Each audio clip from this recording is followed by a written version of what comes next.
Takeshi Sudo deixou um legado muito forte no anime de Pokémon, falando sobre coexistência e como a ligação homem com Pokémon não se complementa, mas sim eleva as duas partes para patamares que sozinhas não conseguiriam. Com certeza um homem de respeito, e hoje falarei de um de seus últimos respiros no anime como mente principal. Pokémon, o primeiro filme, First Movie ou Mewtwo Contra-Ataca, é um filme de muitos nomes, e de muito sucesso, custando 3 milhões e arrecadando um pouco mais de 172 milhões de dólares, se firmando como um marco cultural a estabelecer como um dos Pokémons mais importantes para a mitologia da franquia mais rentável do mundo, o ser ou não ser chamado Mewtwo. Então, seja bem-vindo, eu sou o Cris Figueiredo e hoje você está diante de uma análise desse primeiro filme de Pokémon. E esse vídeo faz parte de uma série do canal sobre Pokémon, portanto, caso esteja curioso ou goste desse vídeo e queira mais, veja os outros. Agora vamos para o vídeo. Think I'm cute?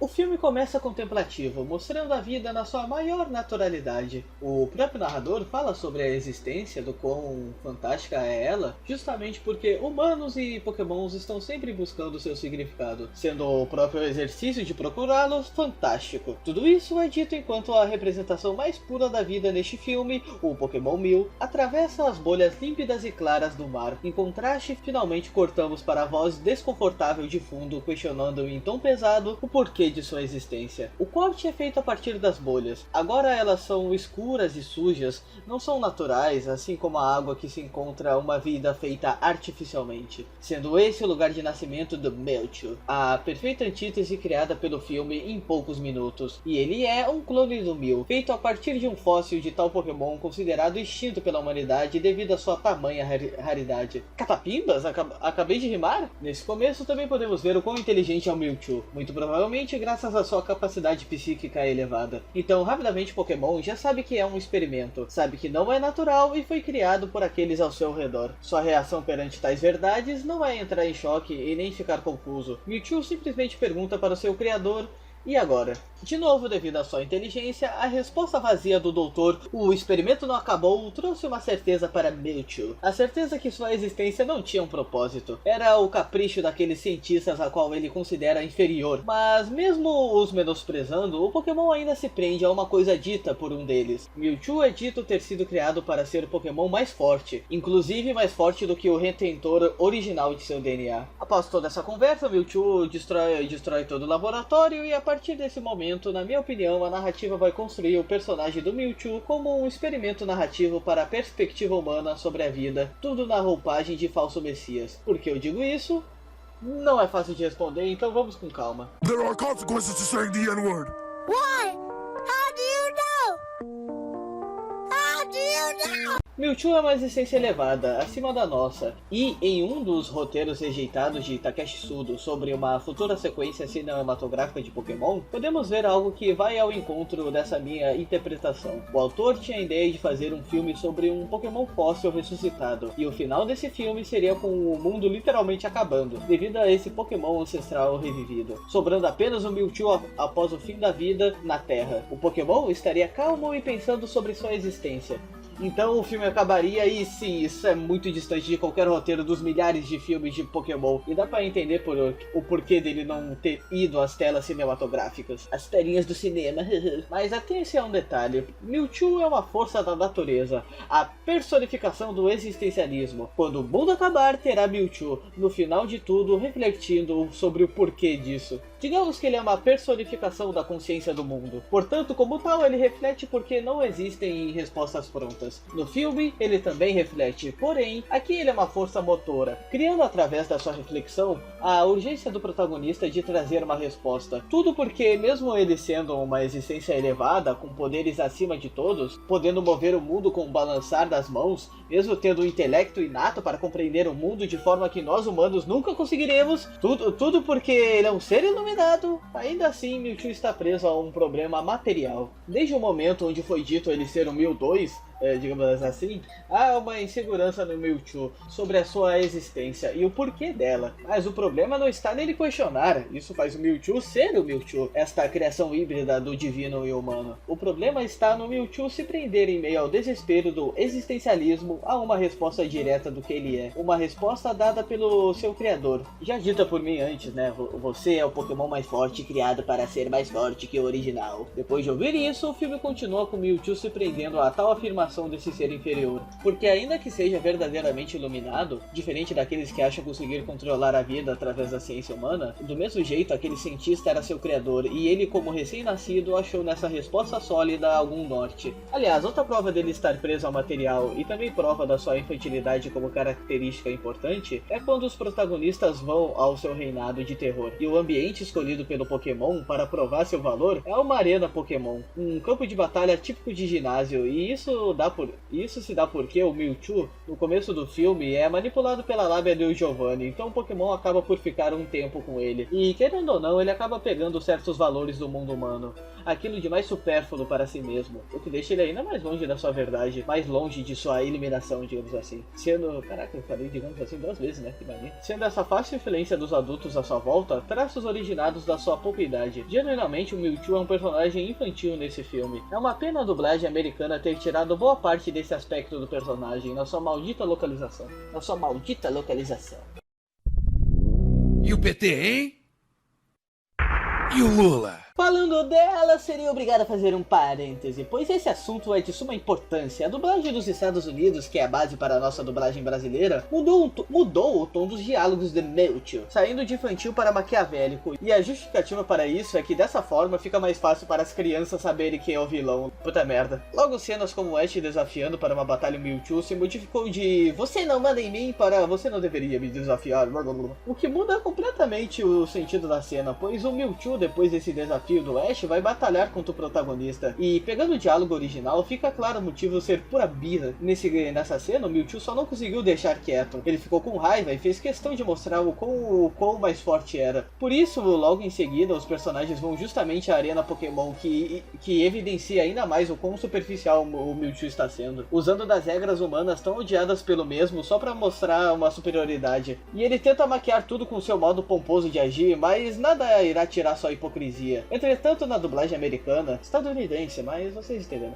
fica parecendo que ele é frio e calculista, sendo que não, o Mewtwo é um personagem extremamente pautado no emocional, e seu plano era conseguir os Pokémons mais fortes para fazer clones. A batalha Pokémon é totalmente desnecessária, não é algo genial, não é uma etapa do incrível plano maquiavélico do Mewtwo, pensado nos mínimos detalhes. Ao meu ver, outra mudança irritante da localização foi a caracterização do Mew. Enquanto no original ele é a antítese perfeita do existencialismo, estando o Mewtwo se perguntando por que viver, ficando angustiado, com raiva e não sei o que, o Mew simplesmente vive, sempre na paz do senhor, o que casou muito bem com toda a construção do personagem, não falar e o fato dele ficar brincando, se divertindo com a situação onde o possível fim do mundo está para acontecer, onde tem um monte de Pokémon se matando. Isso mostra que ele é um ser elevado puro, não conseguindo sentir empatia pelos outros Pokémons. Não por maldade, mas simplesmente porque aquilo não o afeta. Por conta disso, não tem como eu saber se ele emergiu para parar o Mewtwo.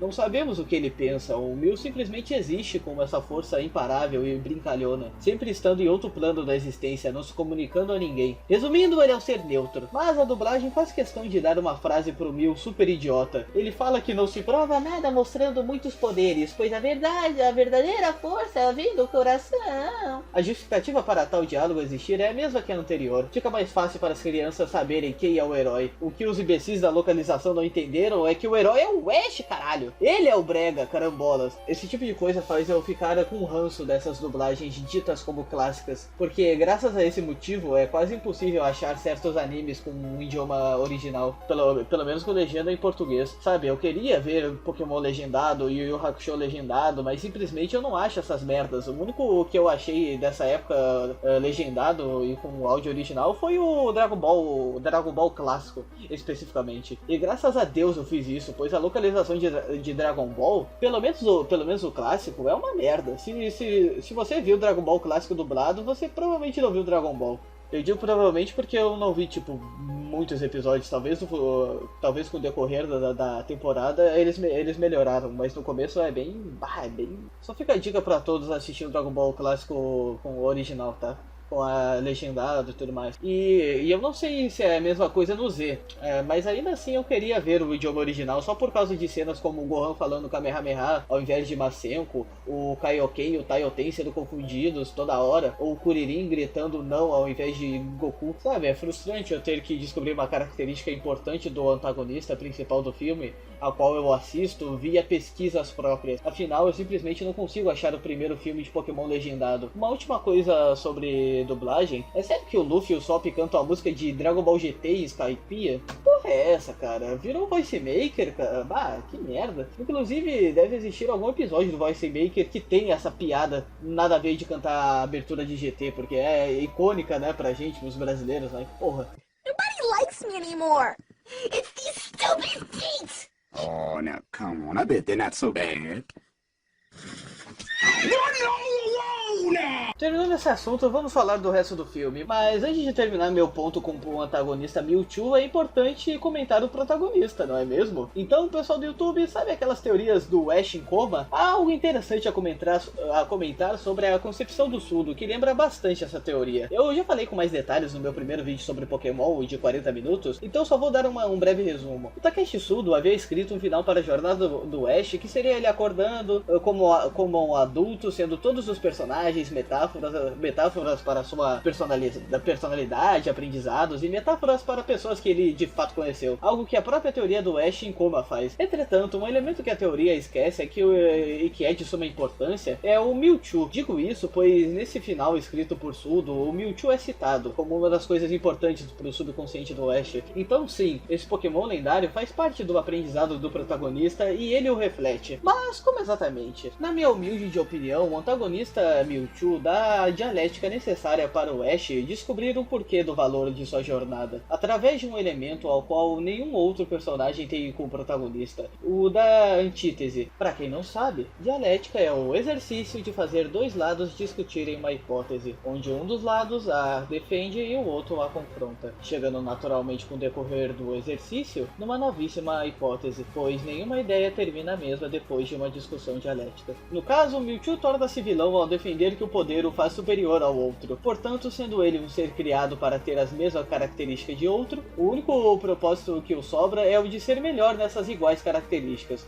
O Ash constantemente vai enfrentar isso, às vezes simplesmente sendo o contrário dele. O Mewtwo é um Pokémon, o Ash é um humano. O Mewtwo usa das regras humanas para oprimir o mais fraco, por ser natural a se fazer na sua visão. No caso de Ash, mesmo ele sendo humano, tudo na sua caracterização reivindica os dogmas de seu universo. Ele não faz questão de manter seu Pokémon na Pokébola, ele não faz questão de evoluir seus Pokémons, e ele é amigo dos seus Pokémons muito mais do que um mestre. No caso, mestre eu quis dizer tipo amo, senhor, sabe? Porque nesse filme, ser mestre Pokémon significa outra coisa, significa ter coragem para ser livre e seguir seu coração ao lado de seus Pokémons. No caso, o Ash irá colocar na prática sua liberdade de forma mais profunda nesse filme, ao escolher fazer o exato contrário de sua identidade, depois de ver o despropósito sendo feito a partir do que faz ela ser sua identidade. Ele é um treinador Pokémon, ao qual faz questão, assim como Mewtwo, de se provar, e ele faz isso através das batalhas Pokémons. Mas ver no final do filme todos os Pokémons lutando sem motivo, portanto sem fim, pois a ideia de clones idênticos lutarem não funciona, faz ele reivindicar a batalha. No final ele quer paz e ele quer impedir toda aquela distorção do mundo Pokémon na sua visão, né? Se a batalha Pokémon é sobre provar algo, o Mewtwo nada estaria provando naquele momento, porque a sua atitude está sendo feita partindo da escolha de outro, e isso não traz liberdade pro coração. O Ash faz o contrário, falam que humanos não lutam contra Pokémons, mas na urgência ele vai partir pro soco, e ele vai interferir no meio da luta de duas entidades, pois é a escolha dele, escolha feita a partir do que ele acredita no fundo do seu coração. É tolice?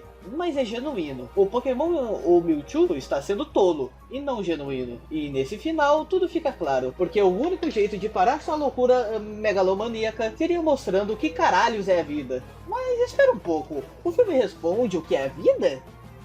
Não responde, e o filme tá muito confortável com isso. This question is from Real Shadow Fan 01. Shadow, will you marry me?